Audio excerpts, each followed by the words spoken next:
Hello hello guys, আজকে চলে এসেছি ছোট্ট একটা মাংসর রেসিপি নিয়ে।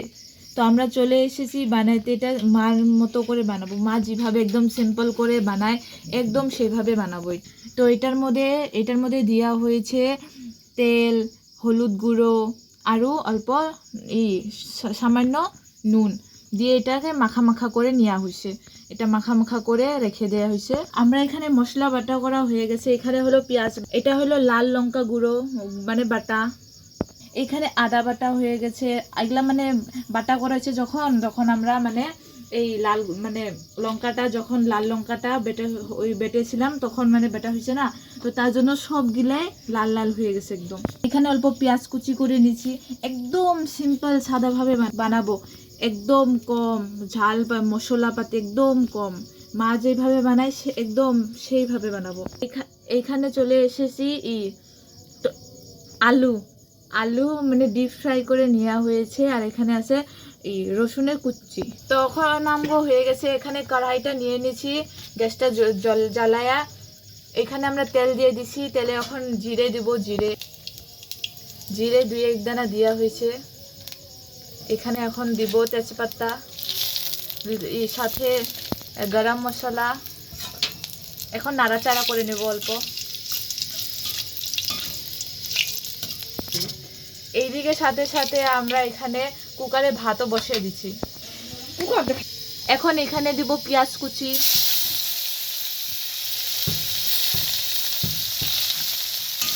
নাড়াচাড়া করে নেব ভালো করে। পেঁয়াজ কুচিগুলা হালকা ব্রাউন করে নিব। সাথে সাথে ভাতও হয়ে যাচ্ছে, সিটি দিয়ে দিচ্ছে ফার্স্ট সিটি।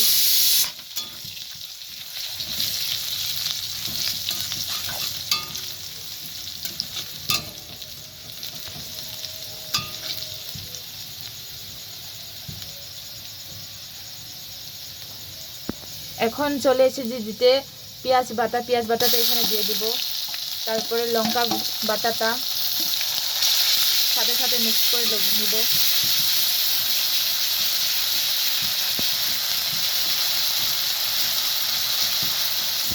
পুরো নাড়াচাড়া করে নিব।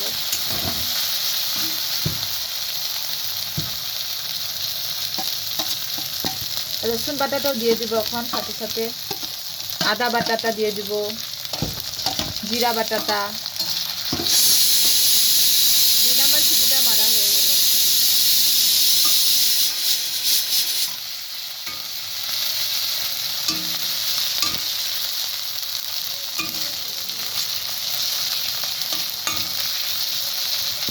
মশলাটাকে ভালোভাবে কষিয়ে নিব। যখন তেলটা ছাড়া ছাড়া হবো, সেপারেট হবো, তখন আমরা এখানে মাংসটা দিয়ে দিব।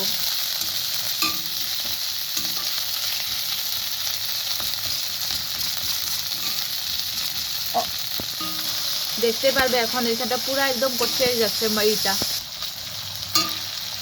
এখন মাংসগুলো এখানে ঢেলে দেব।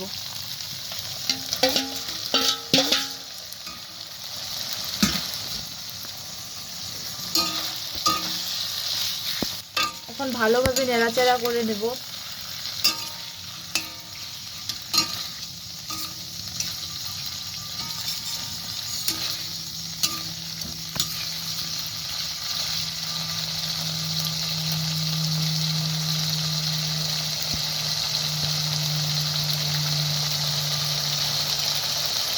পুরো একদম তেলটা চলে যাচ্ছে একদম। যত কষারি হয় এতটা টেস্ট হয়।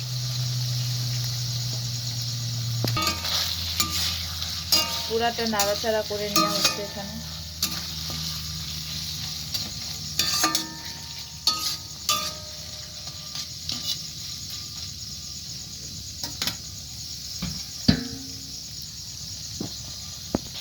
এখন এটা কষাচ্ছে, তো এখন আমরা এটাকে ঢেকে দিব যাতে ভালো করে কষায়, মানে ভিতরে একদম ভালো করে ফুটে।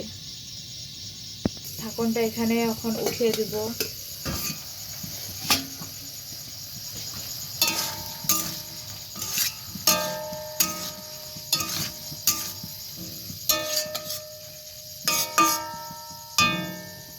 আমরা 5 মিনিট কষিয়ে নিছি এইভাবে, মানে এটা ফুটিয়ে নিচ্ছি 5 মিনিট ঢাকনা দিয়ে।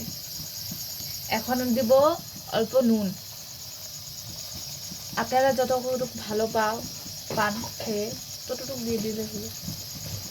এখন অল্প হলুদ গুঁড়ো দিয়ে দিব, ভালো করে নাড়াচাড়া করে নেব। এখন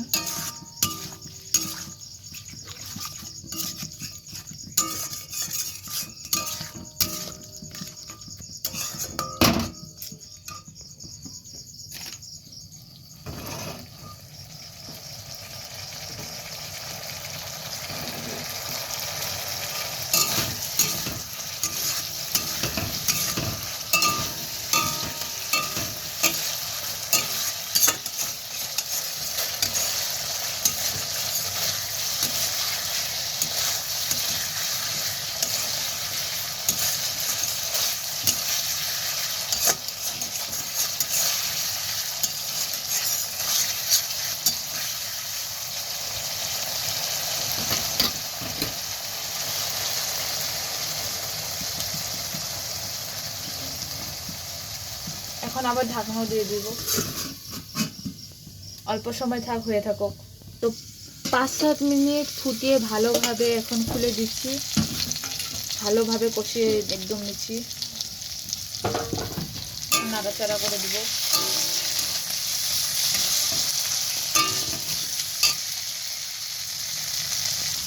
এখন এটাতে আলু